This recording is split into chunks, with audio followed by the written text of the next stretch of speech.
বর্তমান দেশের যুবক দায়ী যারা সালাফি নয়, দায়ীরা কি সঠিক পথে পরিচালিত? যেমন আবু তালহা আদনান, আবু তাহা আদনান, শামসুল আলমিন শক্তি, জাকারিয়া মাসুদ, না, তিনজনই পথভ্রষ্ট। এই তিনজনই পথভ্রষ্ট। এরা মূলত মৌলিক কথা মনে রাখবেন।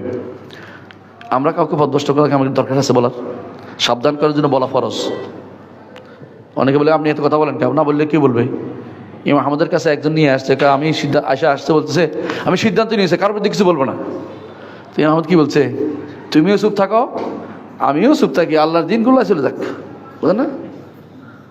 এই জন্য সব মেরে চুপ থাকলে আমি চুপ থাকবো না, মেরে ফেলবেন। কিন্তু হক কথা হচ্ছে তিনজন পথভ্রষ্ট। বিশেষ করে প্রথম দুজনকে আমি ভালো করে জানি, তিনজনকে আমি যতটুকু দেখছি পছন্দ হয়নি। আরও একজন আছে এরকম, আরও কয়েকজন আছে এরকম, এটি আপনি চিনবেন, খুব লেখক, আরও আছে আজিবাদ। এই সবগুলি আমি নাম ধরে বলতে চাচ্ছি না, সবগুলি হচ্ছে একই রকমের। সত্যি এগুলো সবগুলি একই রকমের। এগুলি যে পথভ্রষ্ট কোনো সন্দেহ নেই। কেন পথভ্রষ্ট জানেন? এটা না আলেম না দায়ী। এরা হচ্ছে ইত্তাবিউকুল্লা নায়ক, কোথাওকে চিৎকারকে পছন্দ করে, দৌড়কে পছন্দ করে, লাভকে পছন্দ করে। আলেমের তবাকায় নাম লেখাইতে পারে নাই, আলেমদের পিছিয়ে হাঁটতে পারে নাই। আপনারা ভালো করে জানেন দুনিয়া মালউনাতুন, দুনিয়া অভিশপ্ত, এর মধ্যে যা সব অভিশপ্ত, আলেম ও তালিম হইতে হয়। এরা কোনোদিন বিন বাজের কথা বলবে না।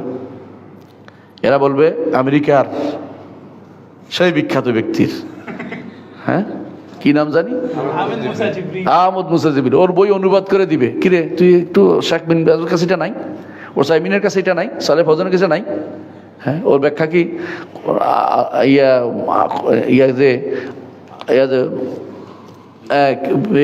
ইমান যে নষ্ট হয় এটা কি আর কেউ বলে নাই? ইমান যে নষ্ট হয় এটা কি আর কেউ বলে নাই? ইমান যে নষ্ট হয় এটা কি আর কেউ বলে নাই? তো ও বই পড়তে হবে কেন? আর কোনো ওইটা কেন? এটা দিয়ে আগে ঢুকায়, পরে এরপরে খারাপ জিনিসটা ঢুকায় যুবকদের মাথার ভিতরে। সবগুলি হচ্ছে সন্ত্রাসী বলা হয়। এগুলি সবগুলি ভিতরে সন্ত্রাস লালন করে, কিন্তু কাজও করবে না। জেহাদ করে যুবকদের মাথা খারাপ করবে। এখন কিন্তু কেউ জেহাদ যায় না। এগুলো দিয়ে তারা চলে। কি করছে শামসুল আরেফিন শুনবেন? তার বই একটা লিখছে, বইয়ের মধ্যে বলতেছে, বইয়ের নাম তো মনে আসতেছে না এই মুহূর্তে, বলতেছি বই একটা বলছে ইয়াতে গেছিল, ওই হজে ওমরা গেছিল, বুঝছেন নি? নামটা এই মুহূর্তে কি জানি দিয়ে লাগে ভুলে গেছি। তো ওখানে লিখতে বলতেছে বইটার মধ্যে, আমি পৃষ্ঠের নাম বলতে পৃষ্ঠা দেখাইতে পারবো আপনাকে, পৃষ্ঠে আপনি দেখেন, রসুল আমাদের দেখতেছেন, আমাদের শুনতেছেন, আবেগে আমি পড়ে যাচ্ছি, এই জাতীয় কথাবার্তা, মানে সুফিবাদের শেষ মাথা। আবার কথাবার্তা বলে একেবারে যুবকদের আইডল হয়ে যায়, যুবকদেরকে শিক্ষা দিচ্ছে। আমি আশ্চর্য হয়েছি, একটা বিশাল সময় তারা বিভিন্ন জায়গাতে অপকর্ম এখনো করতেছে। যুবকরা যে কোন দিন মানুষের আল্লাহ জানে। এই বক্তব্যটা পড়ে দেখুক, পরাণবন্দি বইয়ের নাম, বইয়ের নাম পরাণবন্দি। এইটার মধ্যে জায়গায় জায়গায় কুফুরি কালাম আছে। হ্যাঁ, আবার দোষ দিচ্ছে, হয়তো সালাক বলছে আমার, আবার কেউ কিছু বলে ফেলবে, তুই না বলে কি বলবো, তুই অপকর্ম করবি আর কিছু বলবো না। অপকর্ম করবি কে? যুবকদের নষ্ট করতে জিরে দিয়া বলতেছে আমার দাঁড়াইতে দিল না, পুলিশে দাঁড়াই দিল, তুই দাঁড়াই থাকুক, সব মানুষ দাঁড়াই থাকুক, আর আমরা সব পিছন দিয়ে দাঁড়াই থাকি। সালাম দেওয়ার জায়গা কোনটুকু জায়গা, কিন্তু দাঁড়াই সালাম না দিবে, কিন্তু দাঁড়াই কি করছে? রসুলের কাছে মনের কথা বলার জায়গা যাইতেছে? রসুলকে অন্তর্জামি নাকি যাইতেছে রসুলের কাছে মনের কথা বলা? ইসলামে জায়েজ নাই। রসুল দুনিয়া থেকে চলে যাওয়ার পরে তিনি তোমার কিছু শোনেন না, সালাম শোনেন, সালামের কথা জবাব দেন, হাদিসে আছে। এর বাইরে আর কিছু রসুল্লাহ সাল্লাল্লাহু আলাইহি ওয়াসাল্লামের কাছে যায় না। কথা বুঝছো?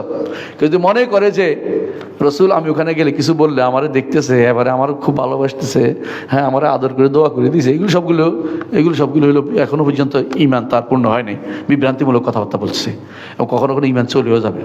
যদি মনে করে বলে রসুল আমার জন্য সুপারিশ করেন, তাহলে কাফেরে যাবো। সুপারিশ কার কাছে দিও? আল্লাহর কাছে। বুঝে আসছে? সুপারিশ রসুল করবেন আল্লাহ যখন অনুমতি দিবে তখন। রসুলের কাছে সুপারিশ সহজ নেই। রসুল সুপারিশ করবেন, কিন্তু চাইতে হবে কার কাছে? আল্লাহর কাছে। বুঝছেন কিনা? এটা বুঝেন কিনা? ফেরেশতারা সুপারিশ করবে না, কিন্তু আপনি কি ফেরেশতার কাছে সুপারিশ চাইতে পারবেন? সহজ বুঝছেন তো? ইমান দ্বারা সুপারিশ করবে, তাহলে সুপারিশ চাই বেড়াবেন। আল্লাহ ইমান, আপনি কিন্তু সুপারিশ করবেন, জায়েজ না, আস্তাগফিরুল্লাহ। নিজে বাঁচবে কিনা কে বলতে পারবে? সুতরাং অনুমতি ছাড়া কোনো সুপারিশ চলবে না। এই জাতীয় কথাগুলি এর মধ্যে আছে, ফরমানবন্দির মধ্যে পড়ে দেখেন, কিছু বলবো না। ঈমান আকীদা শুদ্ধ না হলে ওদের পিছনে কথা হাঁটা যাবে না। দয়া করে বোঝার চেষ্টা করুন, ঈমান আকীদা শুদ্ধ হইতে হবে, মানহাজ শুদ্ধ হইতে হবে।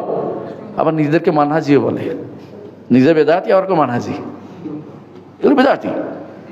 হ্যাঁ, চিটাঙে একটা আছে লাভ দুইটা কাজে, হ্যাঁ গজওয়াতিল কায়েম হয়ে গেছে, গজওয়াতিল কায়েম হয়ে গেছে, গজওয়াতিল কায়েম হয়ে যায়। এমনি গজওয়াতিল কায়েম হয় না, মানে যুদ্ধ হয়েছে পুলিশের লগে, গজওয়াতিল কায়েম হয়ে গেছে। আর আমার নাম দিয়েছে আমি নাকি ইউরোপ সৌদি আরবে টাকা পাইছি, এই জন্য সৌদি আরবে টাকা পাইছি এই জন্য আমাদের আলী হাসান ওসামার বিরুদ্ধে কইছে, কারণ তিনি সৌদি আরবে টাকা পাইছে। আলী হাসান ওসামা একদিন গণতন্ত্রের বিরুদ্ধে কইছে, গণতন্ত্র কিন্তু হালাল হয়ে গেছে, জায়েজ মতো, জায়গা মতো গেছে গা, বুঝছেন তো? নির্বাচন করলে গণতন্ত্র যাবে না তো। হ্যাঁ, দাড়িদের কাজ নয় এগুলিতে জড়ানো, একটাও কাজ নয়। মনে রাখবেন, দাড়িরা ভুল করছে, সালাফি নামদারি দাড়িরাও ভুল করে। দাড়িদেরকে দাওয়াত দেয়া আল্লাহর পথে, আল্লাহর দিকে দাওয়াত দেয়া, গণতন্ত্রের দিকে নয়। রাষ্ট্র যদি প্রতিষ্ঠা না হয় কিছু করার নেই, আমার দায়িত্ব কর্তব্যটা পালন করি। রাষ্ট্রের জন্য কুফরি করতে পারি না, আমি রাষ্ট্র প্রতিষ্ঠানে কুফরি করবো? আমার দায়িত্ব না। আমি মানুষকে দাওয়াত দিব, কুফরিটা মানুষকে ঈমান আমল শিক্ষা দিব। এদেশের মানুষ যদি ঈমান আর কুফর শিখতো তাহলে গণতন্ত্র বহুত আগে দেশে চলে যাইতো। আপনি গণতন্ত্র নিয়েই যাচ্ছেন। হ্যাঁ, যে বিছনার উপর বসে আছেন, বিছনাটা ফালাই দিলে আপনি নিচে পড়ে যাবেন। আপনি বিছনাটাই নিয়ে যাচ্ছেন কেন? এই ময়লা জিনিস কখনো আপনি ব্যবহার করতে পারেন না, কথা বুঝছেন কিনা? ঈমানদার আগে চিনতে হয় কোনটার উপর আমি উঠে বসছি। কবি বলতেছেন যে ফাসাউফা তারা ইযা কাশাফাল গুবারু আফারসুন তাহতা রিজলিকা আম হিমারু। অচিরেই দেখতে পাবে যখন তোমার গোবার ধুলাবালি চলে যায়, তোমার পায়ের নিচে কি ঘোড়া না গাধা? তোমার পায়ের নিচে ঘোড়া না গাধা? এখন তো তুমি ধুলার মধ্যে দেখতে পাচ্ছ না। ঈমান যদি থাকতো এই ধুলা তার থেকে চলে যেত। এখন সে বুঝতে পারতো যে আমি কিসের উপর ভর করে চলছি, কিসের উপর চলতেছি। হারাম বলতে, হারামকে হারাম বলতে আপনি কেন দ্বিধা করবেন? পরে আসেন। وقل جاء الحق وزهق الباطل إن الباطل كان زهوقا